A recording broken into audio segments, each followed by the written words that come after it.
I forgot. I wanted to say thank you to Marty for his wonderful, where are you, Marty? Thank you, Marty, for your lesson last week. It's always good to know that I can take a week off and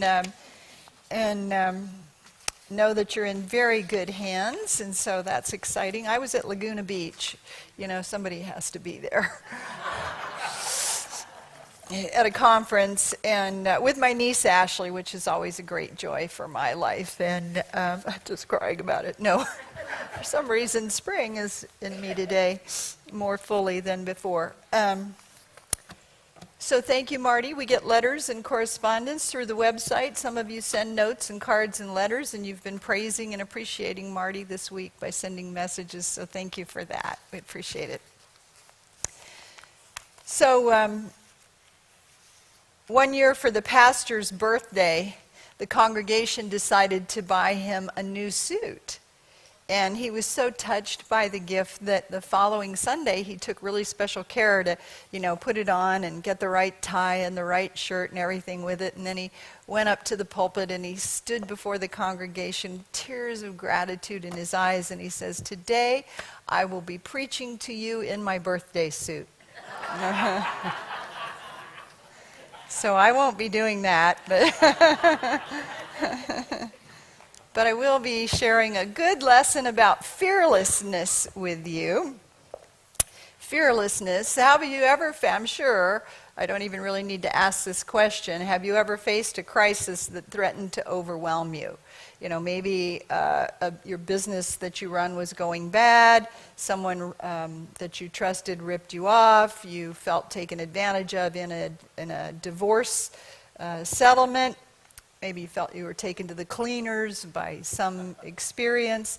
Maybe you're facing a big medical diagnosis, a bankruptcy, or what happens for a lot of us is a family member is failing, and then you're taking care of someone with Alzheimer's or a child that is failing in some way, or all of that just can be overwhelming at times. And all through the Bible, we're told, do not fear. Easy for you to say, right? Now we're told not to be afraid. So how do we do that? How do we do that? Fear can be one of the strongest, most destructive inner enemies that we have. It's actually faith in reverse. It's faith in the negative, faith in things going wrong, faith in things not working out. It's a powerful faith process. It's looking at the worst rather than looking to a positive outcome. Many of us have been studying truth here long enough that I think we're in places where we've moved beyond what I call freak out fear. When something comes up, I don't think we go, I think we're able to shift pretty quickly into our faith, into a position of faith and into using our faith. Yet I hear people talk about how they're battling depression, or they're fighting cancer, or they're beating back addiction, or they're in a custody battle for their children. You see, there's still this idea of antagonistic, overwhelming, out of control something that we feel we have to do battle with. And then others have not really a major battle going on, but I see a lot of what I call a low-grade infection of fear, that constant level of anxiety that worries about what's going to happen in the future, or just anxiety about future events that robs them then of peace and a sense of well-being, living with a sense of happiness and a sense of joy for life. So we have to learn how to take up fearlessness, to stop being afraid about what's happening, or especially about what might happen. Right? And to live in the present moment secure and confident and competent, that we have the faith muscle and the faith strength to meet life no matter what comes our way successfully. And the good news is, the more we strengthen our faith muscle and live in the idea of right outcomes, the fewer negative challenges come into our life, right? Because you're living in a consciousness of success and a consciousness of love, a consciousness of power and strength. And so not so much can come nigh your dwelling tent, right? So what I have for us today is a formula for fearlessness. It's just one way that we can toughen up our response to fear. You can put it in your toolkit of spiritual tools and use it then when something comes up so that you're not in freak out fear. And even if you start to move into fear, you can use this formula to meet the experience confidently and successfully. So it's found in the story. One place this formula shows up is in the story of King Jehoshaphat, which is in 2 Chronicles, chapter 20, the first 30 verses. It's a long story, and so I'll summarize it for you this morning. And I also want to give you the spiritual or metaphysical interpretation of the characters in the story so that we can make it practical and relevant to our lives. King Jehoshaphat and the people of Judah were confronted with a crisis that threatened to overwhelm them. There was a coalition of powerful armies that had formed against them and was marching toward them to take over their city, their kingdom, and destroy everything. The king in the story metaphysically represents our ego or our conscious mind. He's responsible for governing our lives. Your intellect, your conscious mind is responsible for governing your life and keeping success and peace in the kingdom, right? It's your day-to-day conscious mind, living, being, and doing. The people in the kingdom of Judah, the subjects, are what I like to call your thought people. Right? The king in you, your conscious mind, rules your thought people, rules your thoughts.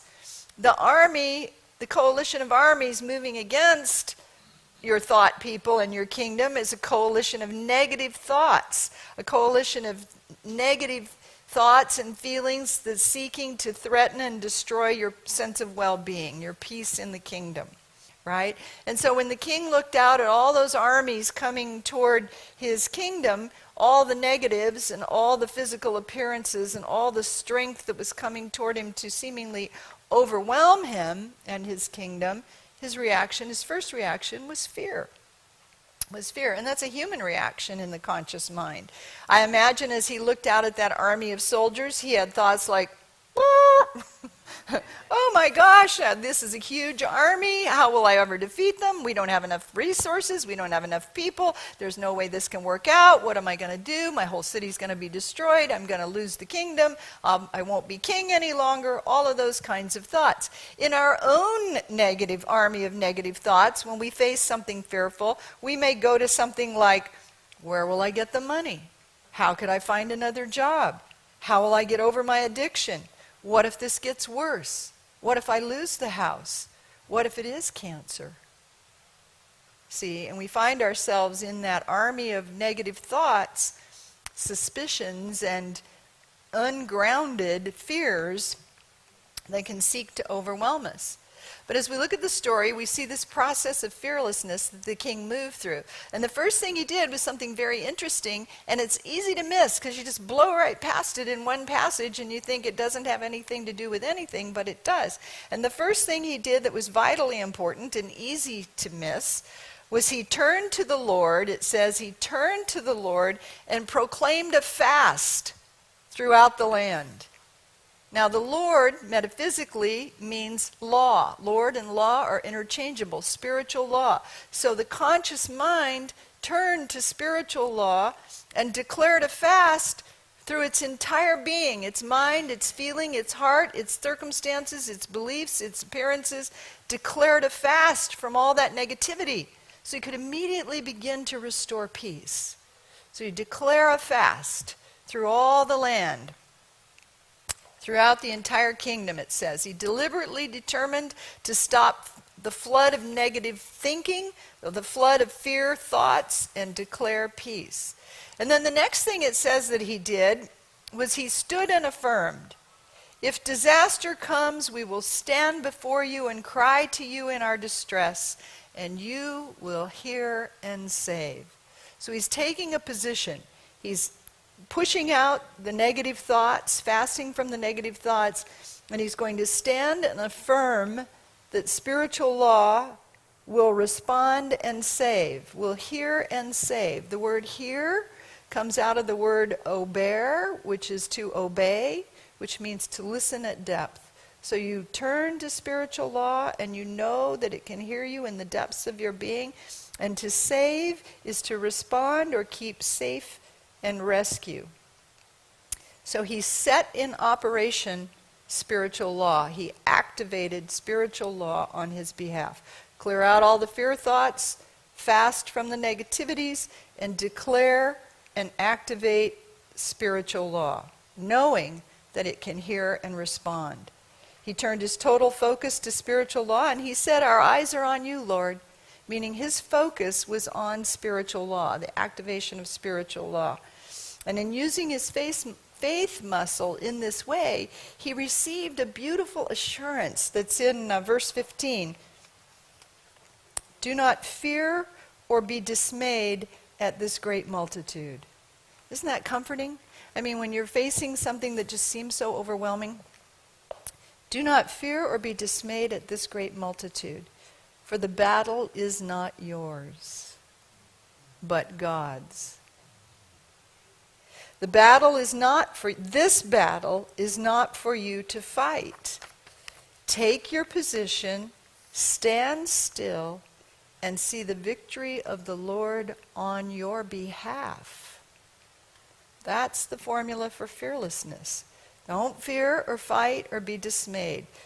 Take a fast, declare a fast throughout the entire land. It doesn't matter the size of the problem, little nuisances, little frustrations, or big gigantic problems. Get still and turn your attention within and focus on God. And that will activate spiritual law on your behalf. And then you let spiritual law, let God bring the victory. Let God do the work. When your conscious mind, the king is represented by the conscious mind, is aligned with your superconscious mind, is turned to God, you stand in the most powerful place you can stand in your life. You are undefeatable. You are undefeatable. There is nothing that can overwhelm you, nothing that can come against you. And we're reminded of that in Proverbs. Trust in the Lord with all your heart.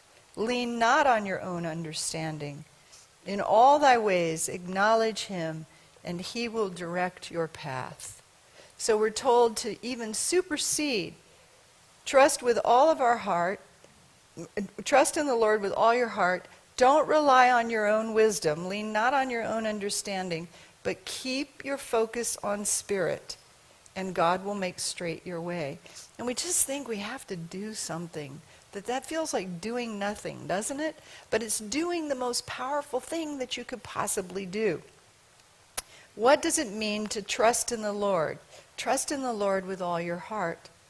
It means that we're not to consider that we alone have all the answers, that our human intellect is our only resource, that our intellect is the only way that we can turn, because our personal understanding is limited by our worldly view, and it can be incomplete. Wouldn't you agree? We don't have all the facts. We don't have the wisdom of infinite intelligence, and so we struggle trying to do it all on our own when we have this help already inside of us, indwelling us, the Spirit that indwells us. Our personal understanding is limited to our worldly view and can be incomplete and subject to error. Ever been so sure, so very, very sure about something, stepped out on that for sureness and went, oops, oops. One of the greatest gifts I think I ever gave my niece Ashley was the word oops.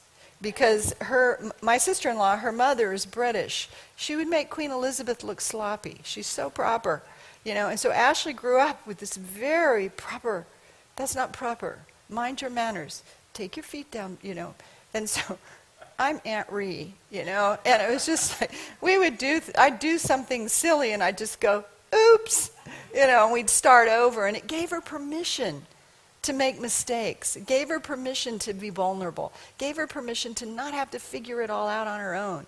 That you could just oops and you could take it in a new direction.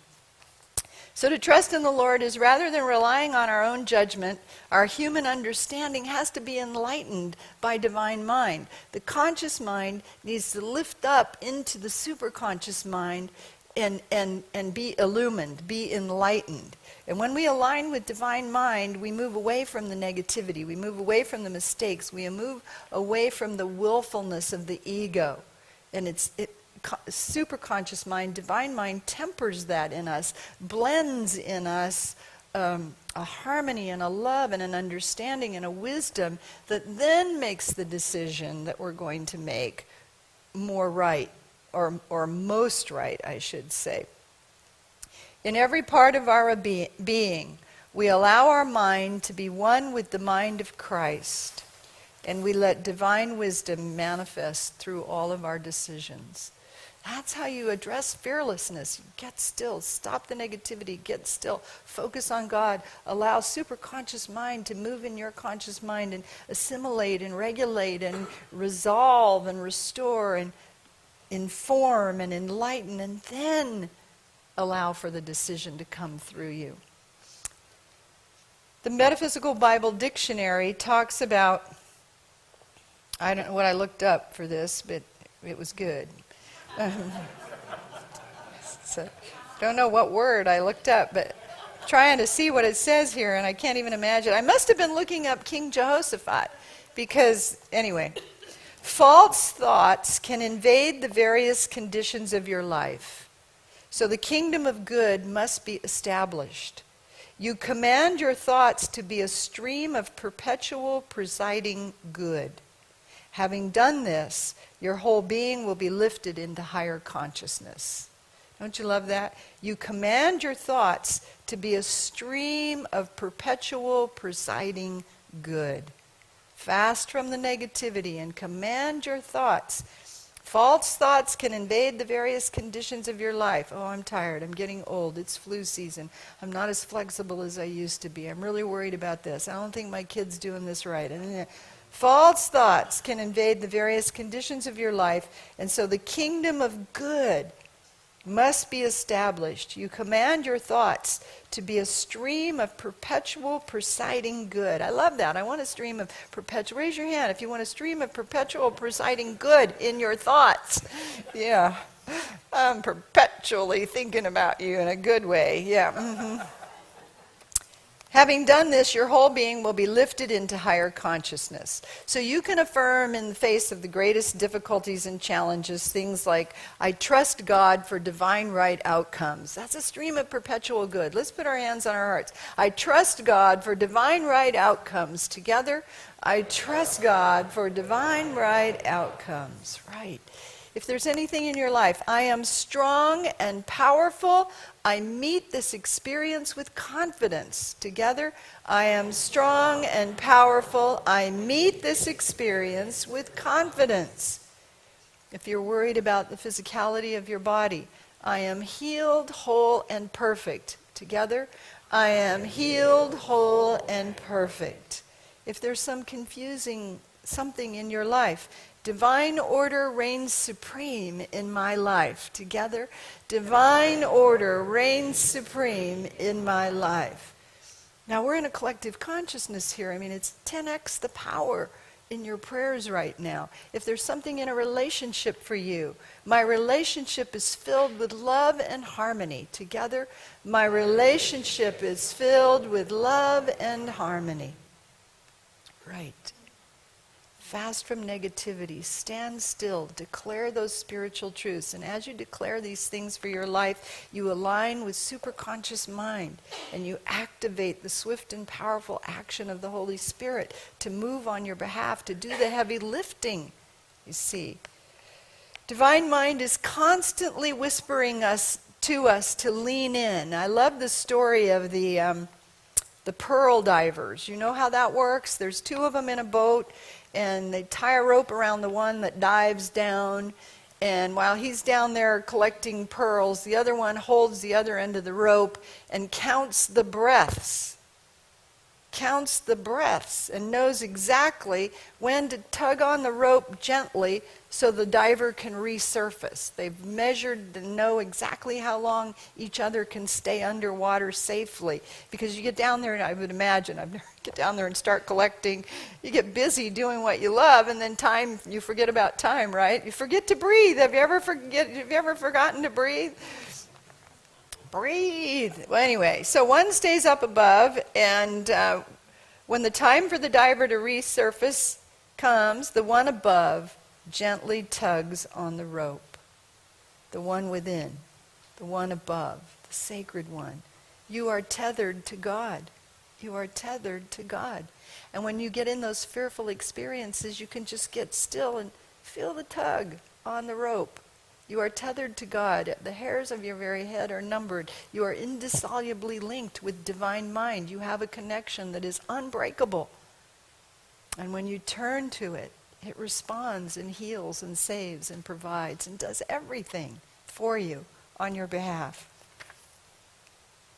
Well, in the rest of the story, the king gave up trying to do everything on his own, to conquer the army by himself with brute strength and willpower. And then he did something very interesting in the story. He commanded his armies, which were much smaller than all the thousands that were coming against him. He commanded his armies to march out to meet the enemy singing songs of praise. Singing songs of praise. He appointed singers to praise God and give thanks to God. Now, to sing is to pray twice, right? Our thoughts are prayers. You know that one? And we are always praying. Our thoughts are, how's it go, Cherie? Our thoughts are prayers. Think about what you are saying. Seek a higher consciousness, a state of peacefulness, and every thought becomes a prayer, something like that. Anyway, when you sing, to sing is to pray twice. And so he was keeping all of his attention and all of his prayer focus on God. And they marched out to meet the army. And then, in the middle of the field, there was a watchtower. So, when you lift up into the mind, your conscious mind, into superconscious mind, you move into this elevated state of consciousness where you can see things clearly. Where it clears the way. Metaphysical Bible Dictionary, again, tells us, to know the truth in divine mind will carry you above adversity to a high state of consciousness where the power of universal good takes over. You don't have to do it all on your own with brute strength. You can use your conscious mind and align it with superconscious mind and blend those together. To know the truth in divine mind will carry you above adversity to where the power of universal good takes over. It releases the swift, powerful action of spirit and sets in motion mental and spiritual forces that will bring miraculous results. When's the last time you had a miracle? Any threatening conditions will simply disappear. Isn't that amazing? When you know the truth in divine mind, you go out into the field in that focus of God alone and praise God. And then all of a sudden there's a watchtower. You're lifted into this high state of consciousness where you can see the resolution or see the solution. And what happened was when the king looked out on everything, he was surprised because during the night, the enemy armies had turned on each other and killed each other. Everything was destroyed. And the only thing left on the battlefield was all the riches and the gold and the chalices and the treasure. And so his people went out and picked it up, collected it, and took it back to Judah. Meaning that the riches and the rewards and the outcome, when you overcome fear, there are rich rewards. And the biggest reward is the process, is the tool, is the formula for fearlessness that you have to meet fear anytime it shows up in your life. Anytime you feel afraid, you now have a pattern that you can follow. Fast from the negativity.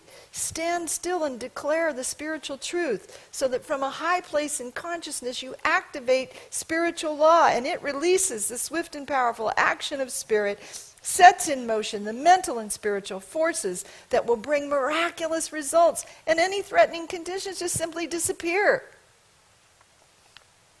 Surprise! In the high state of consciousness, the Metaphysical Bible Dictionary tells us, all negative thoughts are wiped out because when truth appears, weak, critical, envious, destructive, negative conditions cannot stand against the power of truth. So, in the last verse, verse 30, we're told that the reign of Jehoshaphat was quiet. You know, you think about all the kings in the Bible, and they're either being killed, assassinated, removed, disempowered, their kingdoms are right. They're not king very long. There's like, most of the kings are like 2 years, 3 years. Same thing in the NFL. Most of the average length of career in the NFL is 2 years. Did you know that? It's very hard to stay in the NFL. Anyway, same thing with the reign of kings in the Bible, just a couple of years. But the reign of Jehoshaphat was quiet, for God gave him rest and peace all around, and he reigned many years in that state of peace. If you want big life, you have to be willing to toughen up your emotional response to fear. Build the mental and the spiritual musculature of faith to know the truth regardless of the appearances that are in front of you, regardless of the powerful coalition of armies marching towards you. Formula: stand still, keep your eyes on God, and let God be the victory for you. So let's take a moment and close that in prayer. Think about some condition in your life where you want to set in motion the mental and spiritual forces of divine mind. Just take a moment, and anything you're concerned about, it doesn't have to be a big fear, a little frustration. In loving presence, we take a moment to be open, receptive, and responsive to the power of your Spirit. And like the pearl diver, we feel you tugging on our rope and feel that right now we are tethered to you. And that doesn't mean we sit and do nothing, that we're passive. But it means that we consciously activate our faith faculty to carry us above adversity, above frustration, above fear, to where the power of universal good takes over. Right now, in each one of you here, your faith is releasing that swift and powerful action. And God is setting in motion the mental and spiritual forces of the superconscious mind, of divine mind, to bring for you miraculous results. Do not fear or be dismayed at this great multitude. Stand still and see the victory of the Lord on your behalf. For the battle is not yours, but God's. And in the name and through the power of the living Christ, we surrender that battle right here, right now, today, and look only to miraculous outcomes. Thank you, God. Amen.